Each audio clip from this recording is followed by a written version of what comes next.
sex, drugs, and lots of wigs. We saw Rockstar, so you know what that means.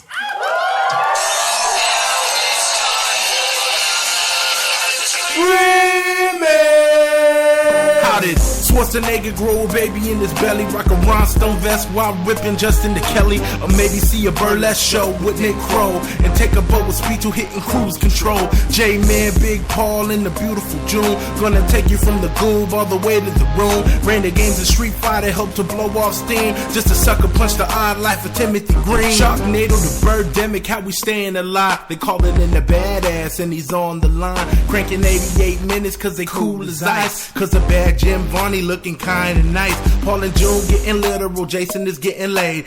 June is making sure all the monkey shots getting paid. They judge a bunch of movies while they're making the grade. Here's a real question for you, how did this get made? Hello, people of Earth! And hello, people of Los Angeles! We are live here at Largo, our LA home. And we are so excited to talk to you about tonight's movie, the 2001 classic, Rockstar. Yes, this movie is almost 20 years old, and that bums me out.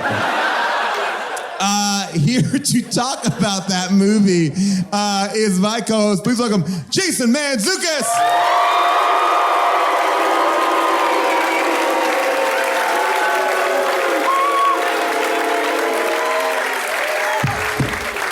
What's up, jerks?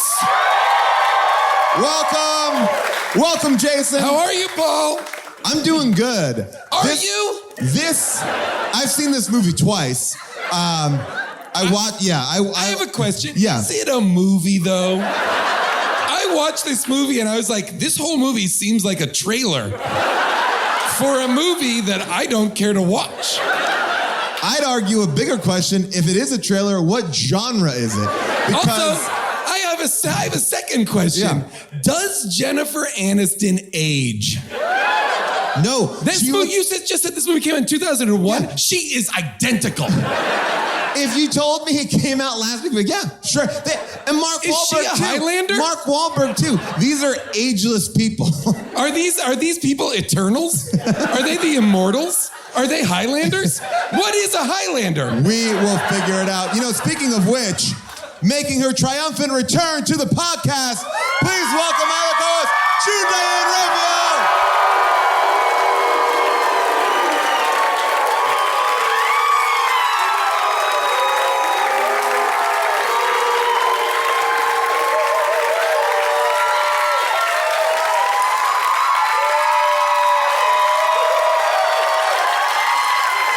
Take it in, June. Hi, Paul. Welcome How are home, you? June. Welcome home. It's good to be here.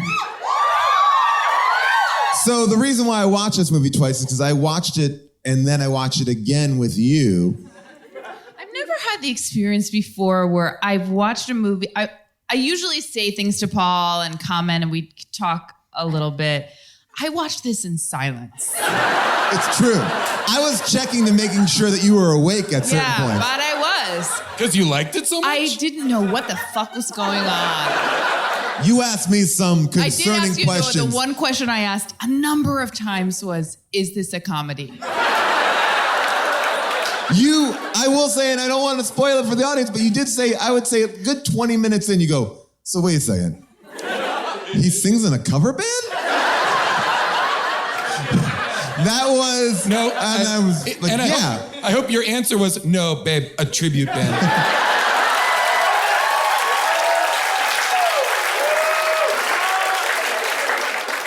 My first note is, oof, this is bad. Does not bode well. Well, joining us tonight is a very special guest. This guy is a part of this hilarious new show on Comedy Central. It's called Corporate. It airs every Wednesday at 10 p.m. Please welcome Jake Weisman.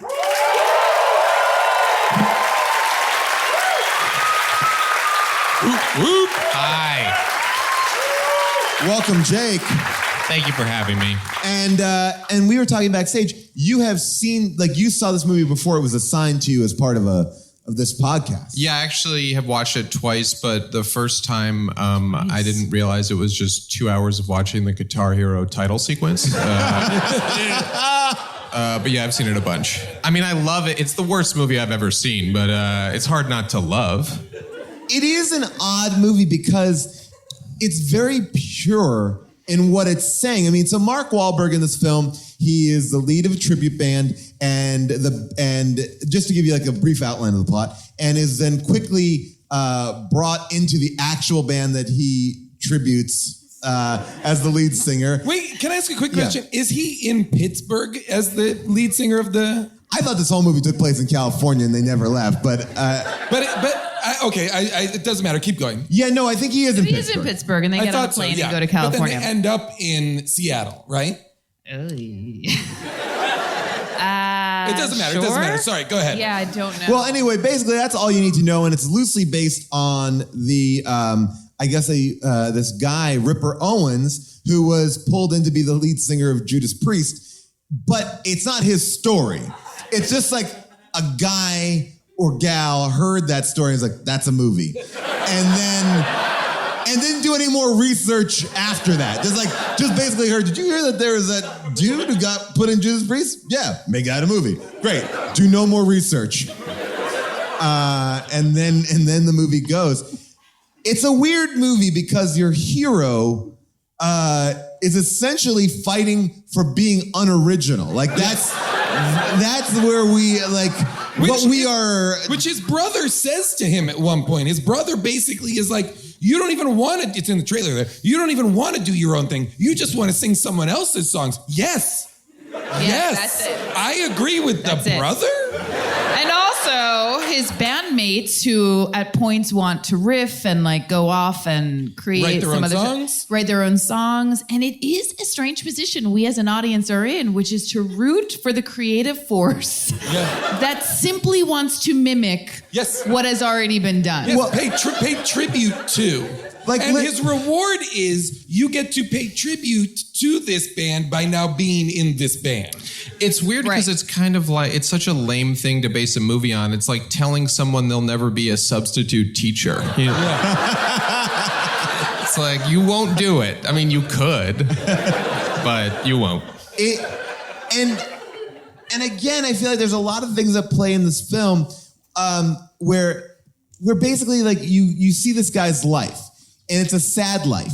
He clearly lives at home with his parents past the time that is appropriate. They're making him wear this wig. He's being By the way, though, and listen, the first 20 minutes, this was a loose watching for me. There were other things going on, so I say this with a grain of salt. But all of the small children in that house. Were those his brothers and sisters? I thought this for a while too. Okay. But then at one point, the mother answers the phone and says something like Sunshine Childcare or something like that. And I was like, oh. And there also was a gate on the stairs. Yeah. And it's like, do they not let the kids up the stairs? No. Why? Big dude, no kids upstairs. Wahlberg brings that kid downstairs and he's like, what did I say about no kids in my room? And I thought it was his brother, but it's I thought not it was his clearly. son. I did. I immediately assumed it was his son. They lay a lot of track in the beginning of the movie. Like there's something that Mark Wahlberg does that I feel like is unparalleled by any other actor, which is like he can play like a lovable doofus in a wonderful way. Like I buy this guy at church. I'm like, yeah, he's like going to church. Like he seems like genuinely into this band. Like this is the scene. I'll show you the scene, the breakup scene, because you feel for him. Like he's here. Like, yeah. Okay. Tired of just being a cover band. We are not a cover band, we're a tribute band. No, dude. We are a cover band. The problem is, we've been covering the tunes. You think you're in goddamn Steel Dragon. I love you, man, but you're mental. You really are. You need to get a grip on reality, man. You don't know where Bobby Beers ends, and you begin. Yeah.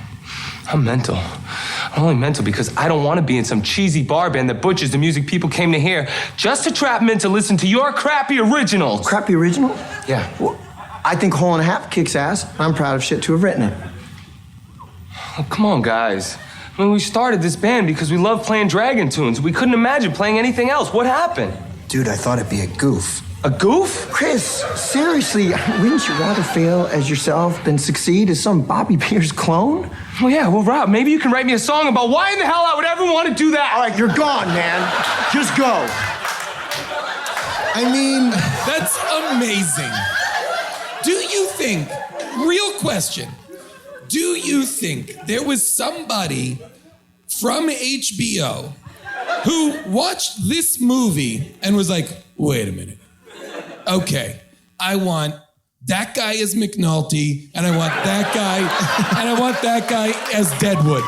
Put these guys in 2 huge roles on our network. Wait, I want to talk about that scene specifically, but the beginning of that scene, because this is like a thing I see in a lot of movies where the singer finds out he's replaced by going into the practice and finding out there's No a way to singer tell that them looks just beforehand. like him. It's like they waited for him to be right outside. They're like, okay, start playing now. You know what I mean? And so he can come in and find out that way. Yeah, he's on his way, guys. Yeah. well, he's upset, obviously, because he doesn't want to play originals. That is the worst thing as a musician that you could possibly do, to have any dreams outside of that. And this movie, and I looked, because I was concerned about what genre is it. It is drama. And then that... I haven't updated, it's not. But then, like, the next moment of that scene is like, and I'm taking my mic stand back. Yeah. And I'm taking this It's other the thing. scene from The Jerk. Well, as a matter of fact, Avril, who cuts all of our clips, mashed it up with Wayne's World, and it's the exact same scene from Wayne's World. Coming back, I don't. Yeah, well, that's because I'm not. Fine, then go. I'm gone. Go then. I am. I leave now, I'm never coming back. Okay? I'm serious. If I leave now, I'm not coming back. Go. I'm gone. Go then. But I am. Never. Heard you the first time, Bobby.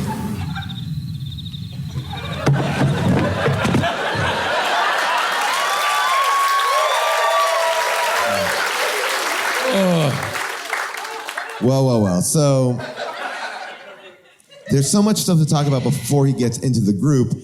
Church group? Yeah.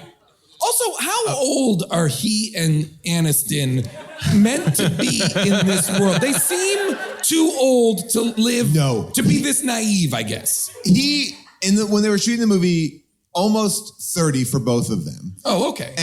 But I feel like they were playing young 20s, because at one point Aniston says, like, you wrote me a song when you were 15 years old, which means that they've either dated for like 15 years or they're like, I feel like he should be younger. Is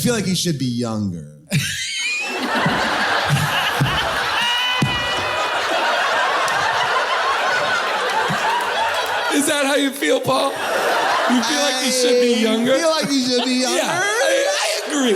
I agree. For the degree of how for how naive they both are throughout, it seems to me to be that they would be like 22 years old, like wide-eyed, kind of like, holy cow. But that's a big part of her character, though, right? That she has that scene later on, spoiler alert, with Rachel Stewart in the limo where there are girls that are 22. Mm-hmm. And I think her whole character is based on the fact that she is older. Like, I think she's meant to be, whether or not she looks that age or whatever, I think her character is meant to be like 30. But I want to also say her character is problematic to me in the sense that, so her job is that she's the band manager of a tribute band. Like, that's where she's Someone's got to manage them. And She is the manager of one of the 2 Pittsburgh-based Steel Dragon tribute bands. And it's a band that I believe they say we're the best in Pittsburgh. Yes. Not like we're the best on the East Coast. They wouldn't not dare that we're the say best that. in 3 states. And they're all wearing, when that scene happens, when they are in the parking lot after the real Steel Dragon show, and they're both flyering cars, and they get into a fight where each guy partners up to fight the person he's identically dressed as. That shit was crazy. If I saw that in real life, I would watch it happen and then kill myself. Because life will never get better than that. than watching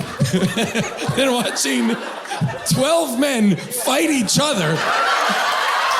Here they are. Yeah, there they are.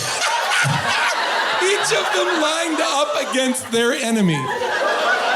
I don't have to fight. I'm sorry, but Heartbreak. But yeah, they. But So yeah, she also mentions, though, we'll have to get into all of it. Their relationship, by the way, like dissolves within a day. Within 1 day of him getting this job. Like he's literally on a walk from the car to like the recording studio, and the 15-year relationship falls apart in that walk.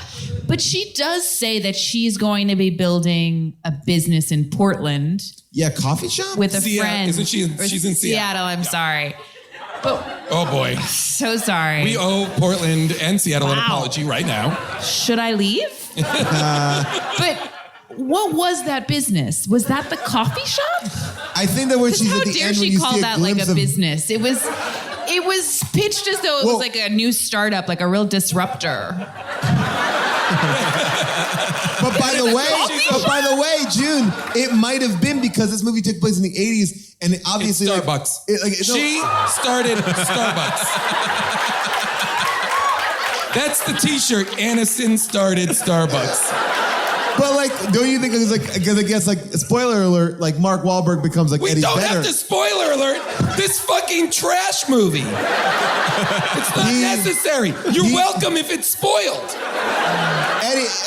Mark Wahlberg becomes Eddie Vedder, so you know, like. I feel like he was just like because Mark Wahlberg's a rapper, and he clearly is just doing movies where he's like, I'm not a rapper, because in this he goes from like metal god to like Kurt Cobain, who sucks. Like he's doing anything except rapping. Like the guy hates rap so much. He does not like to. He leaves that part of his life behind. And he still sucks. There's a moment in the credit sequence where they, in the playback of the movie, because you know they have to like do playback where you mime to the music, and they played a Marky Mark track, and you can see his face like.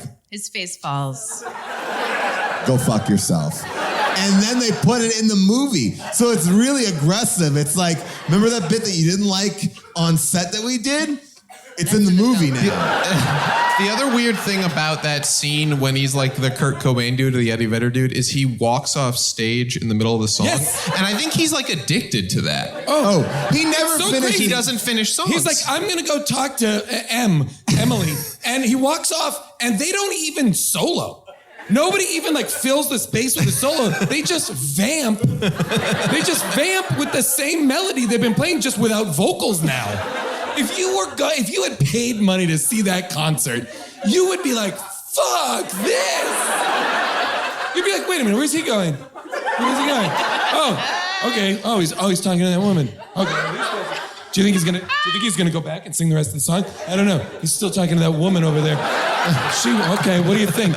Well, is the guy playing a guitar solo? No, he's just vamping. Okay, what are we doing? Should we leave? What's happening? He's still talking to the woman who's wearing an enormous knit shawl. I remember saying to you a few times, Paul, like, is this a real song? Like, is this a song that I've heard before? Well, this is a real one. June said it to me the third time the same song was played. She goes, "No, this is a real song. I like this song." And I said, "Well, no, you just heard it 3 times. It's been played 3 times in this That's movie. all it takes for you to like a song. I like it. I've heard this. Did you buy this soundtrack? Why do I feel like you bought this soundtrack after you watched the movie? This is good music. I recognize it. Okay, I will say this. When Talking Heads started playing in this movie, I lost my mind. It's so literal. I was like, how on earth did they license this? But I would say, why on earth would you license the Talking Heads for a movie about metal, like to show the passage of time? Like they make a couple of weird music, like I don't know, maybe it's a language of film thing that I don't understand, but it's like you're making a movie about people in the music industry that are making a specific type of music, but then like you use Bon Jovi, Talking Heads, so it's like, oh, I like that other stuff way better. and that's not the music that you're even doing. So it's a weird thing to pull you out with a more famous type of music that's not the music that you're even talking about. Oh, yeah. Oh, no. Yeah, in fact, It's almost reminding you, remember what good music sounds like? yes. In the beginning of the movie, I said to Paul, I guess I did say a lot of things. I wasn't as silent as I thought I was. But I did say to Paul, like, I can't believe I'm going to have to listen to this music the whole movie. Like, it was such a bummer for me to realize that this is the music. Because it's not music. It's not what I call music. Oh, it's not. What do you call music, Jim? You released 4 albums called Now That's Not What I Call Music. And it's just tracks that you don't like. And it's you introing each song. Now, this is not what I would call music. I like to know, I like a chorus I can hang my hat on. I like... What kind of hat is it that you're hanging, Jim? Like a jaunty cap? An Amy Sherman Palladino nonsense hat? What kind of hat are we talking about? I will say, Dominic West, McNulty, who I will only call McNulty. McNulty's house in this movie is, anybody? Chilton Academy and Gilmore Girls. Wow! That's a deep cut. Pretty great. Pretty great. By the way, I thought he was incredible in this movie. I thought he was great. You thought he was incredible in this movie? I did. There was a lightness to him that I haven't seen him do. I enjoyed him. And listen, here's the thing. Jen Ann and Mark Wahlberg are so goddamn watchable. 100%. They are so watchable. And they had a chemistry that could not be denied. Oh, absolutely. There was I was there for it. deep tongue kissing in this movie. I feel like they all led with the tongue. Like the tongue came out of the mouth first before the lips hit every single time. Like that was the rule. Like a shark jumping out of the water to get a pelican before like it goes in that sort of everyone is dancing scene, it was all tongue first. It was all just a bunch of tongues out. It was I didn't know that's how you kiss, but I've adopted it since. The best part of the morning after that dancing scene, I see this in movies, the orgy, the massive orgy. Post orgy. I see this in movies and I'm always curious about it. And maybe I'm the one that's off, but the scene opens with Jennifer Aniston waking up and then realizing like she doesn't know where she is and then looking into her sheets. But I've seen this before in other movies, like looking into her sheets to see what she's wearing. Or I thought it was as though she couldn't feel it. Like that's what I'm curious about. Like I would love it if she looked down, pulled the sheets down, and was just wearing a man's tuxedo. Like,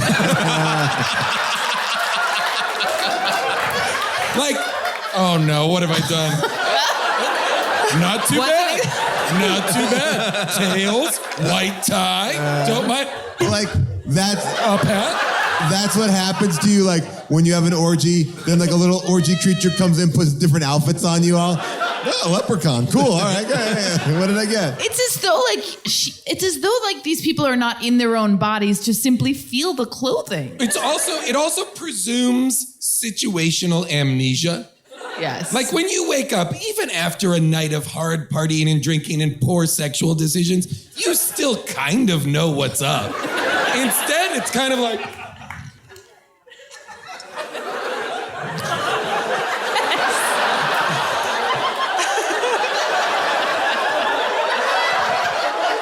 Everywhere she goes, she is genuinely shocked. Right? As if she has been unconscious for 10 hours. I also like that the way they got into that orgy was Mark Wahlberg had 2 drinks. Yeah. And then he's like, Hollywood is crazy. I'm going to fuck 3,000 people in one night.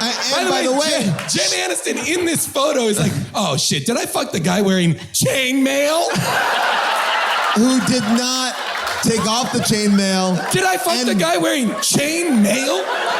Chainmail, not a comfortable thing to fall asleep in, or I imagine have sex in. By the way, a very noisy shirt. Slink. It's like, imagine a slinky back and forth. That's the noise of fucking the guy wearing chainmail. Come on. Why? Her makeup and hair still Perfect. flawless. I was upset that when that orgy scene began, there were two beautiful women who came over to both of them. And then they both turned to Mark Wahlberg. And then like a grosso, like blonde-tipped, fucking weird guy came over to Jennifer Aniston and started grinding on her. I was like, what the fuck? But then she gets this guy? They all kind of kept changing partners, though. They Thank kept God. like switching. Yeah. Yeah, that blonde guy, and the blonde guy not established. Yeah, there's a lot of like neck. So much John. Like, I loved it. This is. Yes. This is not sexual. It's just, They were it's open into it. mouth. It's like how they kiss in Pittsburgh, I think.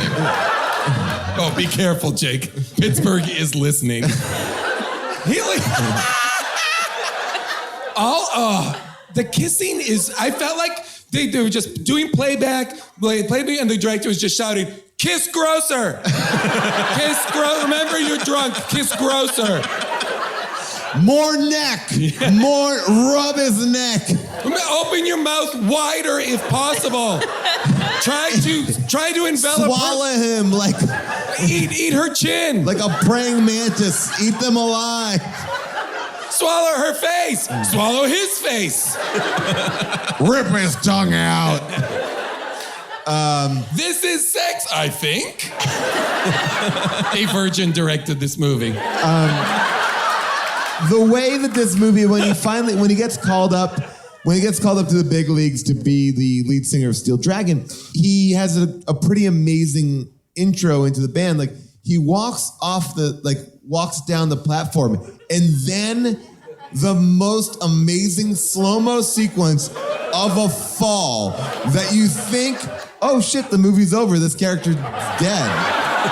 Or it's gonna take a Regarding Henry-esque turn where we're gonna be like, oh. Shouts to J.J. Abrams. But it's like, he takes a fall, like 2 steps, falls about 12 feet on his head. Oh no, he falls in a way that is Irreparable. Yes.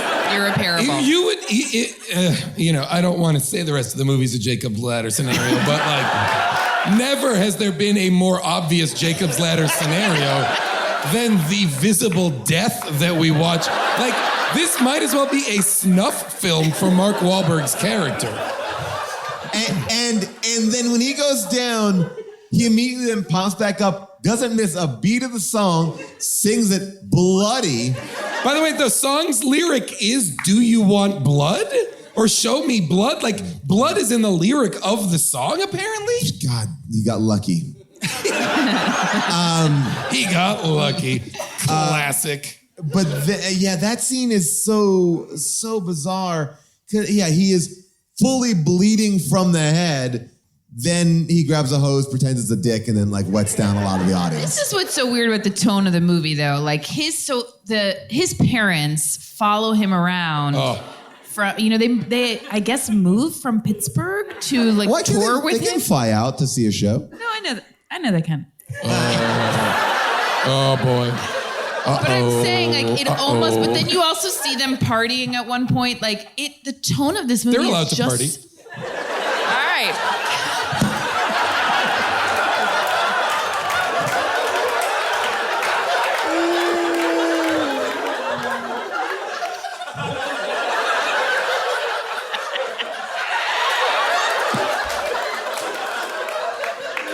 Wow, you're really advocating for like older parents whose kids are out of the house.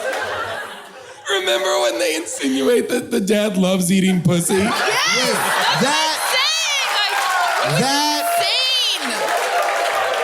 That thing. All right. So at the press conference, we should just show the press conference. This is like, to me, this feels like an improv scene because it's a throwaway line that then they're like, It's a short form game called press conference. well, no, but like the throwaway line. Well, we'll see. Like here, like so here. Izzy, is that your name, Izzy? Yeah, the name's like Izzy's Revenge. Izzy? Yeah. I'm not I have a calling question. Izzy. Pause. Why does he affect a British accent for only that line? Yeah. You'll never hear that again. Never again. No, and like when he's on stage, he doesn't even try. He goes, I grew up in Pittsburgh and I with these guys on the wall. Like it's gone, but is he Izzy or is he not? Like, because his name is not Izzy. Wait, is he Izzy or is he not? But doesn't he also at some point make Jennifer Aniston call him Izzy? Refer to him as Izzy? Yeah. Because that's 2 movies where he insists on being called by another name. I feel like there was a lot of Boogie Nights in this movie, but it's like 5 times worse. This is like the trial run for Boogie Nights. Like, Yeah. He was like, Also, this guy's hair is a real problem. So I think we're coming up to the thing here. So here you go. Keep your voice in such great shape. Oh, Miss Reed, my choir teacher, she'd always give me some really cool exercises. It's a lot of pussy, that's how. Oh, yeah, how you go? Hey. What channel is that? Like father, like son. Like, how are they watching a press conference? She said, like father, like son. And then you go, okay, that's weird. And then they continue it. The next scene, Jennifer Aniston's like, I'm gonna make you an honest man. Like, so you're not gonna lie about eating a lot of pussy because you'll eat my pussy. And then the next scene, he's in the mirror going like, I eat a lot of pussy. I eat a lot of pussy. I eat a lot of pussy. And then Jennifer Aniston's like, hey, stop talking about it. Come on in here and do it. It's like, wow, they really went to town on that drug. That's his like, are you talking to me moment? That's his taxi driver scene is like practicing I eat a lot of pussy. I eat a lot of pussy. But he would never need to practice that line because he never uses the accent. There you go. Sorry. His parents, by the way, isn't it nice that his parents support him? I liked that his parents were supportive. Well, I did feel too. like this guy doesn't overcome anything. I feel like his parents are supportive. He wears makeup. No one, he never gets made fun of. Like it's like he's not a point. hero. He's just like a really Yes. privileged person. He wears makeup in Pittsburgh, and people are fine with it. And when he wears makeup, like the again, it feels like an almost scene. Like he's repairing the toner on a copier. And the guy goes, "Is that makeup?" And he goes, "Yeah, I'm in a band." And he goes like, "End of scene." No. But they also no take on that. No anything. It's like, oh, misunderstanding. Most movies. Genuine misunderstanding. Yeah. They also pull up to a truck and in tons of makeup and long hair, and they sing to these like steel workers, and the guys are like, "This is totally normal. This is the town we live in, and I'm fine with it. And I don't hate you. I live in an America that has never existed." I also feel, can we talk about the hair? Because I feel like it's the most hair waiting that's been in any movie. Oh, it's aggressive hair. It's almost as if like there's a competition. Like that's their wig. I want mine to look like an Elizabethan wig. I feel like everybody got to choose who they wanted to be. I feel like McNulty was like, I want Brian May hair from Queen. Give me giant crazy hair. Here's the other question I have about her career though. So if she starts off as his manager, why couldn't she continue to manage him? Like, wouldn't that be a huge career move for her to manage this huge rock star? Well, I feel like they already have those positions filled. But I was confused too, like, once she's slotted into, like, they kind of put it, Tim Spall is the band's manager, and he's like, well, the wives, they ride in that limo over there, no wives on the thing, whatever. Like, she doesn't get a storyline that is like, well, I'm his manager, like you're the band's manager. Like, there is no, like, for her moment of, like, well, no, this is my job, you know? She is just relegated to that wife position. That part was so weird because that was the "How did I get here" montage, and it insinuated that years were passing, or like that a long time was passing. So she rode in that shitty little car with all those blonde women for years. And by the way, you told me this years, and it seemingly got the cover of the same magazine like 7 times. If you told me this movie took place over the course of 7 years, I would believe you. The interesting thing about the limo scene was that they kept on alluding to all this fun she could have if she wanted to. What did that mean? Like she could fuck around too. Yeah. Is that all it meant? Like you can fuck other guys? Well, here we go. And I have some interesting facts about this scene. It comes with the territory. And I mean, you can either drive yourself batty trying to change it, or you can simply adapt. You gotta let him off the leash for a bit of a romp every once in a while.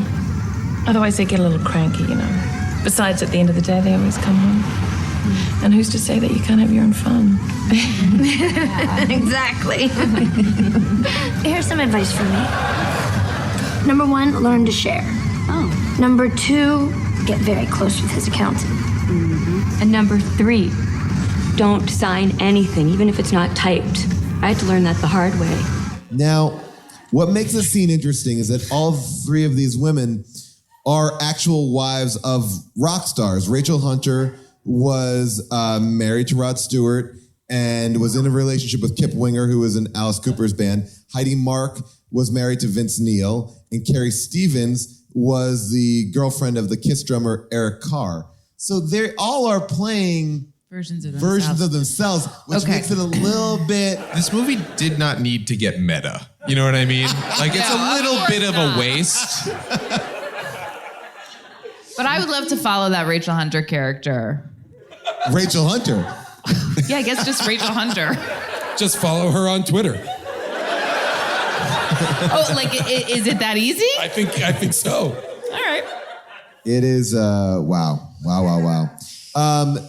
Interesting thing about this movie was Brad Pitt was supposed to play the lead, and he dropped out due to creative differences.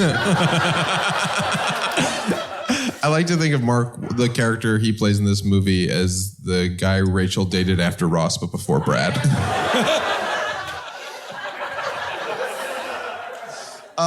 Let's go to the crowd. Let's see what they have to say about this movie. All right, let me come down to you. And tonight, if you ask a good question, or pretty much any question, you'll get a gift from our good friends at IMAX, who one day I showed up to work and I had like boxes of IMAX shit. And so thank you, IMAX. Okay, yes, right over here. And ask the question in your best British accent, okay? And it could, we've seen what's happened in the movie, so just try it. It doesn't have to work 100%. So, okay, your name? It's Candy. Okay, Candy, ask her question, British accent, go. Can we talk about how after the British accent pussy conversation he has with himself in the mirror, the song is Lick It Up by Kiss? Amazing. That was great. You're awesome. Yes. All the music cues are so obvious. All the music cues are so on the nose. There is no subtlety at all. Sir, your name? Greg. Greg, your question in a British accent, go. First of all, I have a little something for you. Okay, great, in a British accent. Okay. I got a little something for you, Paul and Jason. I have the movie that shall not be named, Jacob's Ladder. Oh, an actual Jacob's Ladder toy. Oh, my, thank you so much. Thank you so much. So I have a question. At the end, when he leaves the band and just walks off stage, where'd the money go? He seems to be hitchhiking home. Yeah, they didn't pay for a return flight. Hitchhiking home with a guitar he has never played and will never play. He's not a guitarist. By the way, I just want to point out that this gentleman is wearing a Steel Dragon shirt. Wait, where did you... Amazing. Wait, is that homemade or is that, where'd you find that? Wait, don't applaud this.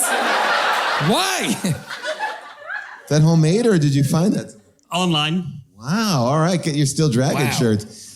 Your name and your question in a British accent. I'm Eloise. Could I please not do it? Just try it. Just try it. You got this, Eloise. Okay, so...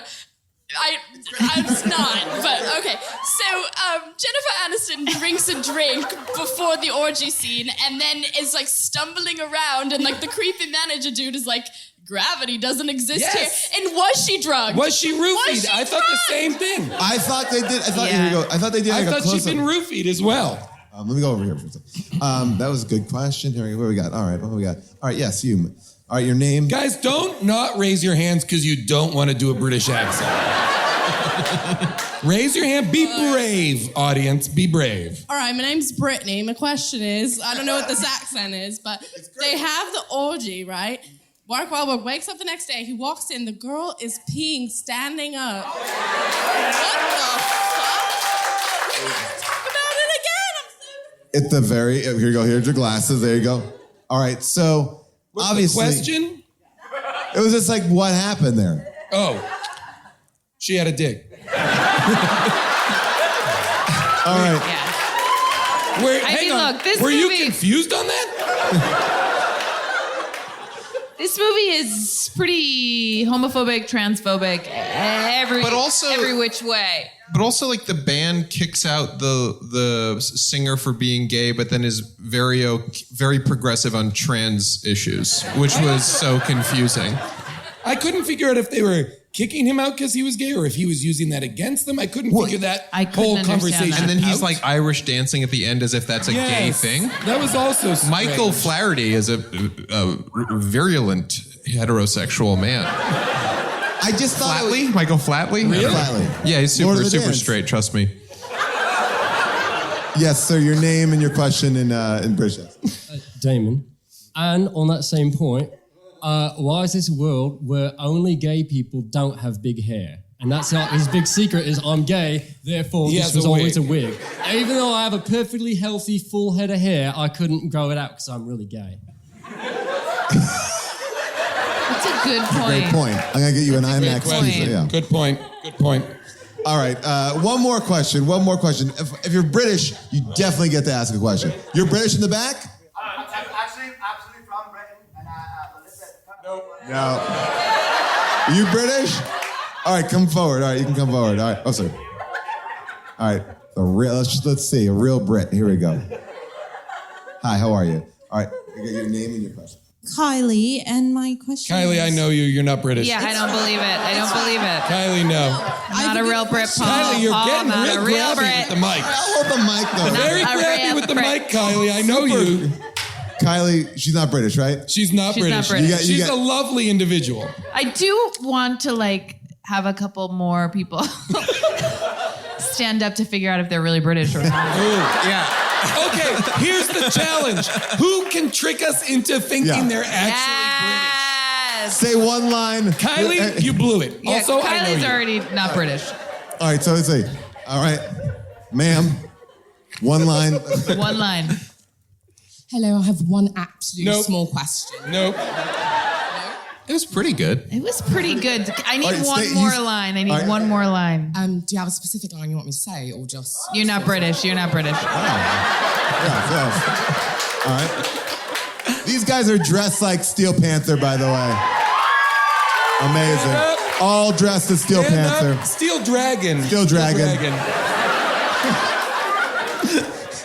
Do you think that when Timothy... No, I don't think. I don't This think it. this British chest feels racist. And I love it. Hold it. Hold the mic. Cheer up, Chucky. It might never happen. Yes, totally Definitely. British. Totally British. That was real. That was crazy real. You did it. Oh my goodness. Ladies and gentlemen, Prince Harry.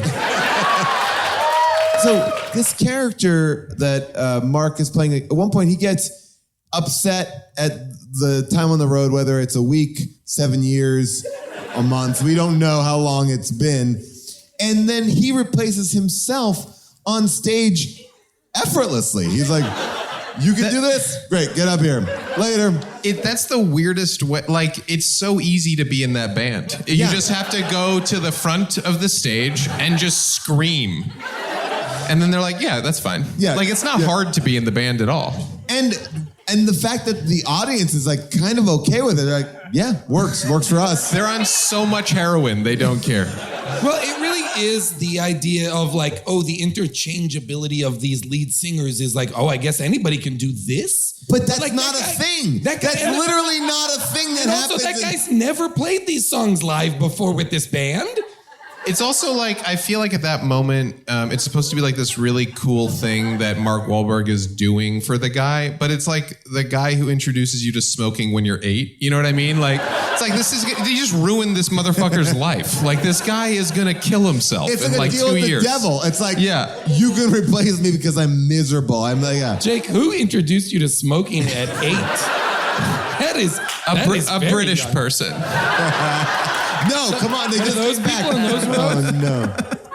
Oh, no. This interview with Jennifer Aniston made me laugh because you'll see what is happening.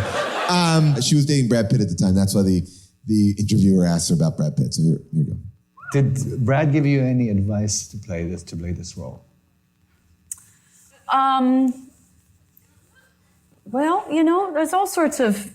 I can't say he sat down and gave me advice, but he definitely talked me through just sort of her sensibilities, and which we I figured out sort of anyway, which was just not knowing, because there wasn't much of a part there, so I didn't know how to elevate it and make it something. I didn't know what its purpose was, except that once I figured out that she was sort of, once we developed the character, because there was really nothing at first. And then she sort of became the audience's perspective. Which I just think is fun that she, or like, it's like. Wasn't much of a part there.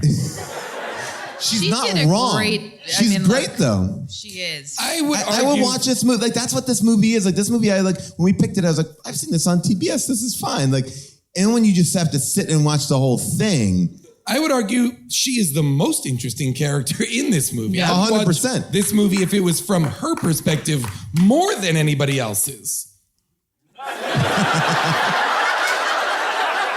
Well, she's the only one.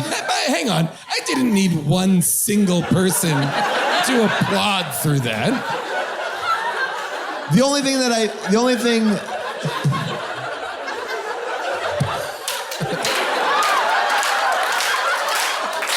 That was me. No, don't. That wasn't what I was doing. What's wrong with you people? More of you need to leave.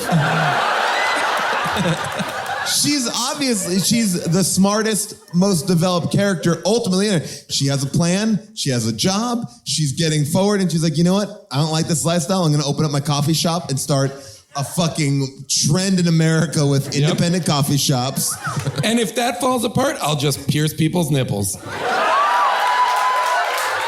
That nipple piercing scene was not fun for me. No, I couldn't watch that. It was too many Was that needle close-ups of... sterilized? No, huh? No, he definitely got an infection. In more ways than one in this movie. I for real feel like the line should have been like when he's playing in the... It says the You can play it. nipple. Go ahead. Well, I won't even play the whole thing because it's really visual, but I will just say that this is the... Oh yeah, there's a lot of tongue, but this is what I don't want to see.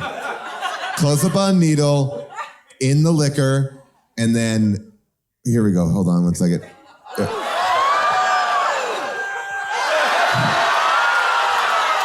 We don't have to get that close. We don't need it. And you know that's not Mark Wahlberg. So they're like, does anybody want to get their nipple pierced today? And some grip was like, I'll do it. So then they do it. They get the nipple. They cut away. They cut away from this. Sorry, June. All right, cut away. And then as soon as you think, oh, it's over, thank God, boom, right back in. Which is, by the way, like a paperclip. Like a twisted up paperclip is what she puts in. It looks so hot. painful. Oh, yes, painful. I agree with Paul, painful. I don't mean hot. Obviously, we had an opinion about this movie, but there are people out there with a different opinion. It's now time for second opinions. I'm just a normal guy. I grew up with posters of these guys on my wall.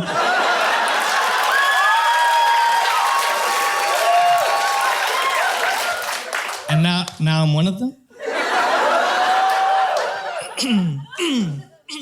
Stand up and shout!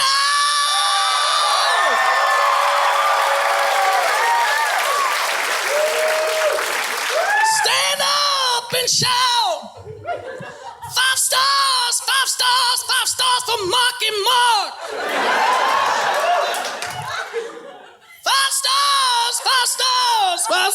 yours. Don't know what you want or what you're thinking. I can change your taste in movies. Read my Amazon and you will see. Opinions are all you'll ever get from me. Roll our review. 5 stars, 5 stars. This fucking movie rules. 5 stars, 5 stars, 5 stars.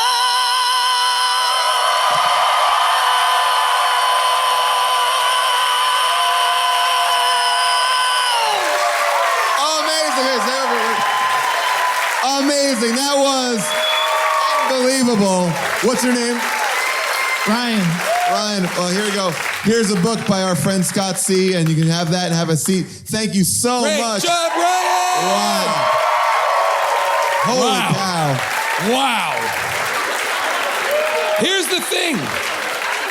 I would ask now our audience to take that raw vocal track and put music to it. That was pretty fucking impressive. And that guy was nervous to come up like, I think I got something. Meanwhile, he had a fucking whole act worked out flawlessly. And by the way, Ryan, sat like a fucking gentleman, waited until nobody raised their hand, then was like, fine, I'll fucking do it. Yeah. And by the way, I'm looking at you 4 dudes dressed like Steel Dragon, who were like, let's dress up, but not prepare a song. You blew it, dummies.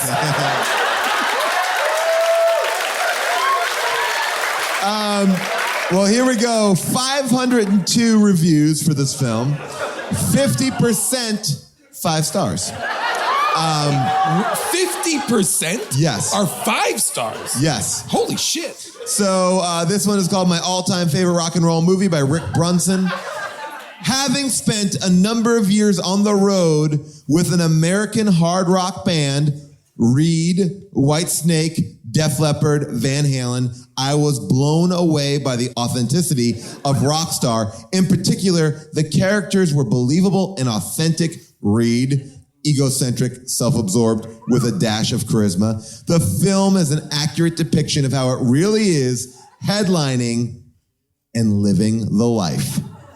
For those of you who lived or want to experience the edgy, in-your-face, hardcore era, this is it.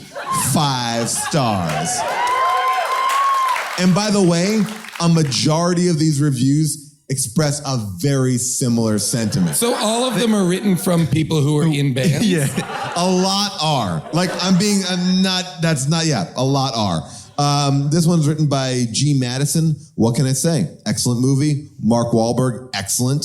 FYI, when I submitted my first review, it was based on the TV version. Now that I've seen the uncut DVD version, I want to say I don't care for the raunchy, vulgar, sexually related terms like the P, the D, and the F word. I know that doesn't bother many others, and I know those terms are used in many R-rated movies, and they should be expected in a movie about a rock band, but I just want to make it clear that I don't care for that. Aside from that, though, an excellent movie. 5 stars. What else was there besides that in the movie? The version he watched was 45 minutes long. This is from AI Baruti. As one who fully accepts that you are what you desire and act upon, this movie hits the spot. Not only is it about more than music, as alluded to, it is about life itself. Life in the sense that we all have a secret, and sometimes not so secret, dream that we all hold within. More often than not, such a dream goes unrealized. Perhaps this will be lost on some, then again, maybe not. But live your life, and you will feel me. Defer not your dreams, for they are the very thing that can and will and do guide the ship that you call your life. 5 stars. I would bet my life that Wahlberg wrote that review himself.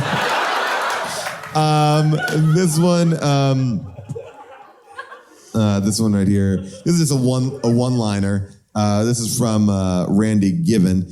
I've seen many movies of this genre. Although movies like Almost Famous have won more awards, this movie is my favorite. It's more honest. 5 stars. Almost Famous, written by someone who actually was on the road with... No big deal. Okay. D. Roush writes this. Yep, that's right. With Rockstar, a film where he went to take a piss is the ultimate catchphrase. Not all the cliches in the world can stop it from being a really deep drama. Half of you probably think I'm on crack. Oh well, I'm not, by the way.